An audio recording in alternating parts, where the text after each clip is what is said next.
Welcome back, everybody. This is The Mat is Important Part 2, brought to you by my channel, The Theory of Everything Bowls. It's a very intriguing subject, the mat, and in the first part, I talked about where you can place the mat and why, and what happens to your line when the mat is moved up and down, and putting the mat where it suits your line. There are some further ways you can make the mat work to your advantage.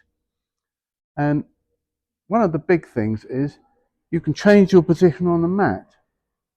Now, you might think the mat's small, it's 2 foot by 14 inches, but you can move sideways, obviously about a foot, or back and forwards, which you don't commonly do so much. But to get the line, so if I'm bowling down for that number 1 again, if I'm bowling here and I bowl for the number 1 and it's too narrow, then what you can do is move over to the inside line of the mat.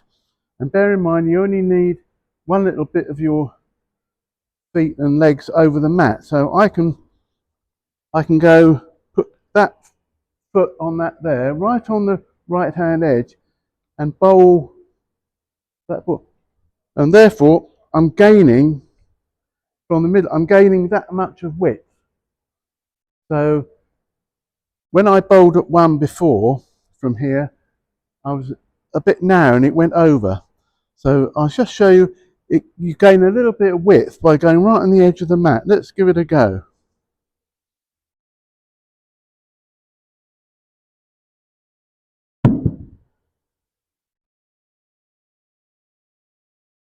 That's I'm not worried about the length, but let's see how the line goes. It's given me more width. You can see it's given me more width just putting that going on the edge of the mat. And it gives you that bit. You can use the mat as if a bowl is in the draw line. You can go, instead of going here to get a narrower bowl, you can go on this side of the mat and take a wider point and go round the block bowl. So I'll show you how this is done. I don't know whether it'll go round from this distance, but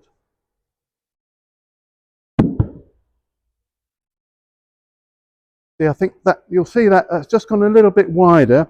I've gone a foot wider on the mat, and it would go round the block bowl, and there it has. It's just gone round the block bowl and gone through that short bowl in the way and gone right down to the jack. Finally, another useful tip is when the jack has been displaced or when the jack is on its respot down the other end. And if you stand on the normal place on the mat, no way can you hold up your bowl to the jack. I'll show that. I'll put one bowl down there and show you that if I'm on the centre of the mat, how that it's almost impossible to do it without getting in the ditch.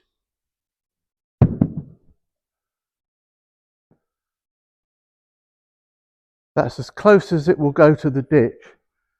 See how that holds up. Not bad. I did hold it up.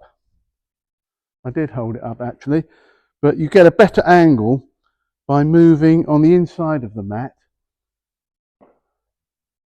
here. So you've gained about a foot of width. So it gives you a better chance.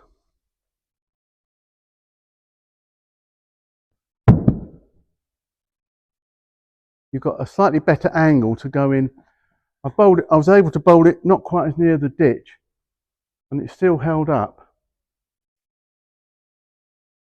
That's a good demonstration of power of the mat.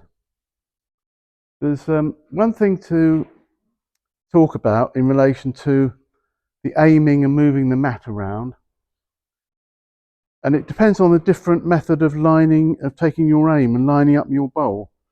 When the mat is here and the mat's moved up, but it's moved up there, when you're aiming for the bank, as I described in part 1, you have to take a narrower line.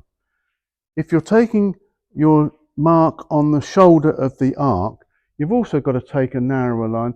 Your arc, your shoulder of the arc has also moved. However, when the mat is right back, if I'm bowling to a short jack or a long jack and I'm taking my point on the bank, it's exactly the same point whether I'm going short or long. So as I demonstrated earlier, if I'm bowling at the 1, it comes back to the jack. If my jack is 3/4 length, I'm still bowling for that 1. It's exactly the same line. However,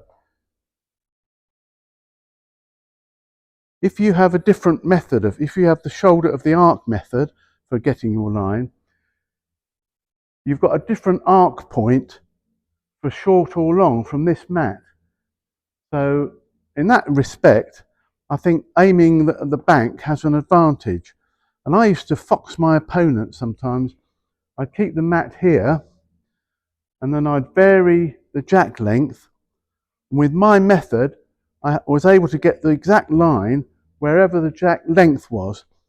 But my opponent had a different method, and whenever I changed the jack length, he had a problem adjusting his line.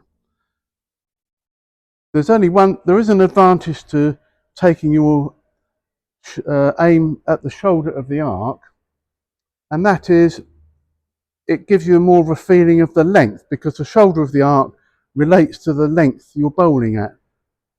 So it does give you a better feel, but I think providing I know where the jack is and get that in my mind, if you check my video out on length, you'll see how I achieve that.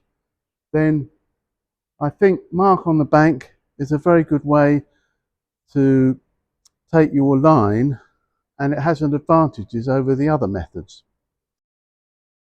That's all I wanted to say on the mat. So I hope I've persuaded you of the importance of the mat. Think next time you put that mat down and you tread on it disdainfully, treat it carefully. Once you've lost possession of it, it can be hard to get it back. It can be your friend. It can help you find the correct line.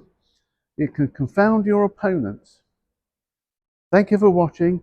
Please subscribe so you will be notified of my next video, which will be on the life of the lead bowler. Please also leave me comments. I've had lots of comments. I have brought your comments into play because, for example, somebody wanted this as a session, which I've done on the mat, and he wanted to know about line and mat, in which I've explained my theories today. So keep those comments coming and look forward to seeing you next time. Goodbye.